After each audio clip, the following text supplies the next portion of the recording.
Once again, Ebola has come to America, this time in New York City. And still, the mayor says New Yorkers have no reason to be alarmed. Well, the situation in Africa is quite different. World health officials are raising grave concerns about a potential epidemic. While the official number of cases is nearly 10,000, the real number could be far higher. Heather Sells has that story. The newest Ebola patient in the U.S. recently returned from West Africa, where he treated Ebola patients as a member of Doctors Without Borders.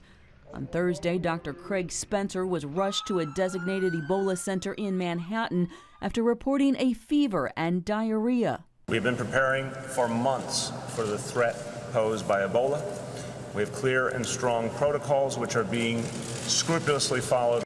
A team of disease detectives are now tracing Spencer's movement since he returned from Africa 1 week ago.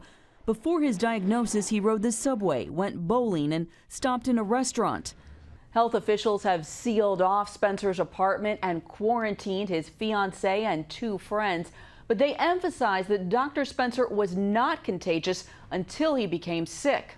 I think that the thing to make clear is that the first time that this patient had fever was today, and fever is the typical sign of a person developing contagious Ebola.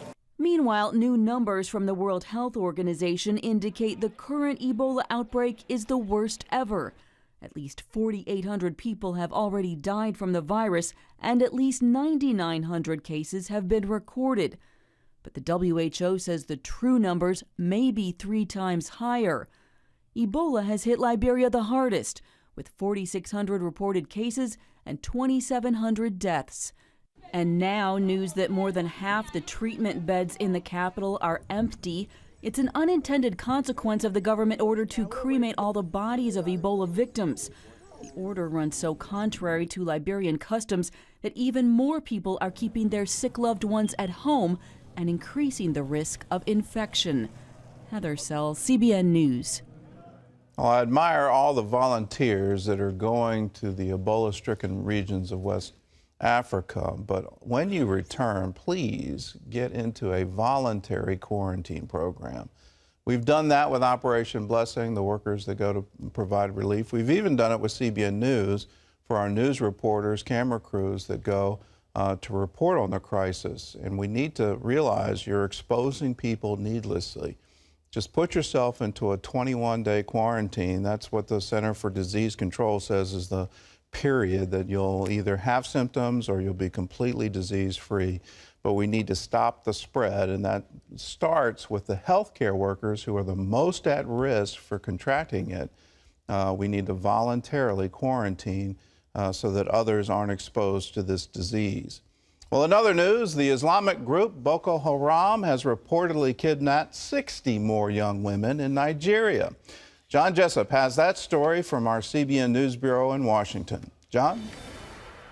Gordon, the new report of kidnappings comes despite the government's claim of a ceasefire with the Islamic group. A Catholic bishop in Nigeria tells the New York Times that scores of gunmen on motorcycles stormed a mountain village last Saturday, killing 4 men and searching for young women from house to house before eventually kidnapping 60, most of them Christians. A man who attacked officers with a hatchet in New York Thursday had leanings toward radical Islam. Police shot and killed Zale Thompson after he attacked the young recruits. The NYPD says the attack came out of nowhere. Provoked and not speaking a word, the male then swung at one of the officers with the hatchet, striking his right arm. After striking that officer, the suspect continued swinging the hatchet, striking a second officer in the head, causing him to fall to the sidewalk. 2 officers were seriously hurt, 1 hospitalized in critical condition. Police couldn't say if the incident was related to terrorism. Well, disturbing new video of the attack on Canada's Parliament. It shows the crowd running away as the gunman pulls up and jumps out of his car carrying a rifle. Then the next moment, he races inside the building, sending lawmakers scrambling for cover. The attacker, 32-year-old Michael Zehoff Bibo, was a devout Muslim who had frequent run-ins with the law. Although his motive is still unclear, Canadian authorities say he was angry he hadn't received his passport to go to Syria. Prime Minister Stephen Harper says the nation will not be intimidated. We see across the world increasing places where the planet is descending into savagery. We will be vigilant, but we will not run scared. We will be prudent, but we will not panic. And as for the business of government, well, here we are in our seats, in our chamber, in the very heart of our democracy, and our work goes on.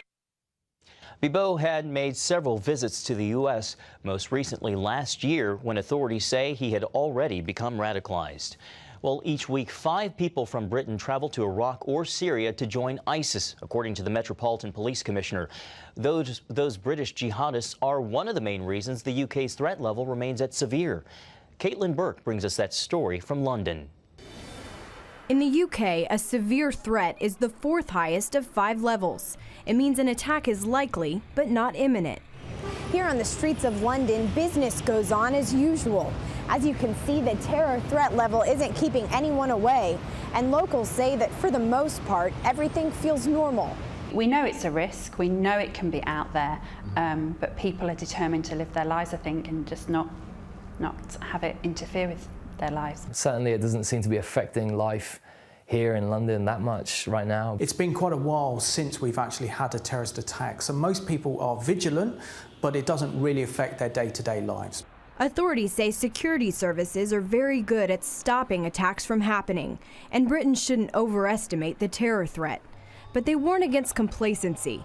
The reach of ISIS is no longer limited to the Middle East, as an alarming number of Western jihadists are joining the terrorist group.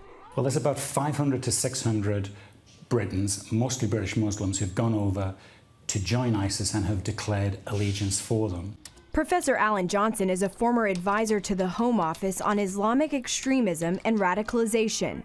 He says that before ISIS radicalized them, British Muslims had been useless when it came to actually carrying out an attack. Authorities stopped attempt after attempt. But this may no longer be the case when they return to the streets of the UK after their time with ISIS. The concern is that these jihadis have been in a very permissive environment in which they've been able to hone the tools of their trade, their skills, including bomb making, so they may come back and be a lot less useless and more able to carry out attacks. That's one of the concerns. And most obviously, they carry the kind of travel documents which will allow them to come back into the country, and they've declared allegiance to ISIS, which has the UK in its crosshairs. It's not just the UK in the crosshairs of ISIS, but the rest of Europe and America as well. Caitlin Burke, CBN News. Gordon, Caitlin's story is a reminder that whether you're in Britain, Canada, or here in the U.S., we need to remain vigilant. Well, even more than being vigilant, we need to understand what it is we're fighting. As long as we're saying that somehow these Muslims are different, that they're radicalized, that they're extremists, that somehow they've wandered off the path and all that kind of thing, we're not really going to address the fundamental problem. The fundamental problem is these people, ISIS, is following Islam to the letter. That's what's going on here. They are of such appeal because they're so strong in their faith, and that's why they're able to recruit these young people, is because they say we're the true followers. That's the point, and we've got to understand we're in a war of ideas. And in the West, it's really unpopular to say your ideas about God are wrong. Your religious beliefs are wrong. If you think you go into a marketplace and blow yourself up and kill a bunch of innocent people, that you're going straight to heaven, well, you're wrong. You've got to rethink that. If you think you pick up a weapon and go shooting bullets at people at Parliament in Canada, and that's somehow going to get you a ticket to heaven, wrong. It's not going to happen. We've got to address the fundamental problem, which is the belief system that encourages people to become these kinds of fighters for Allah. If you want to get educated on what Islam really is and what it really teaches and how ISIS is really following the Quran to the letter, we've got a booklet for you. It's called Islam, a Religion of Peace or War. It's absolutely free. You can call us right now. We'll send it to you immediately as a PDF file. We can email it to you.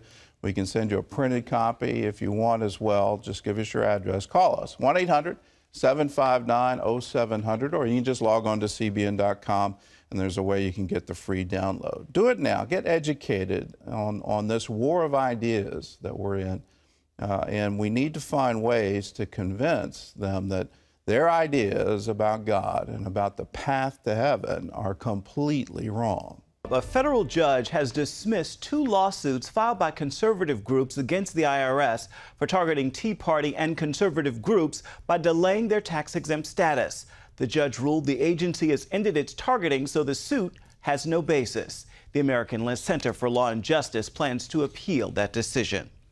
Operation Blessing continues helping victims of Ebola in Liberia. 15-year-old Ernest recently lost both of his parents to Ebola. Ernest and his sister are now quarantined with their grandparents and cousins in their home. Operation Blessing teams provided more than 2 months' worth of food for Ernest's family, lasting them long after the quarantine is lifted. Teams also distributed a chlorine mixture, providing families with hand-washing stations and hospitals with desperately needed disinfectant. Well, you can find out more about Operation Blessing by going to its website, ov.org.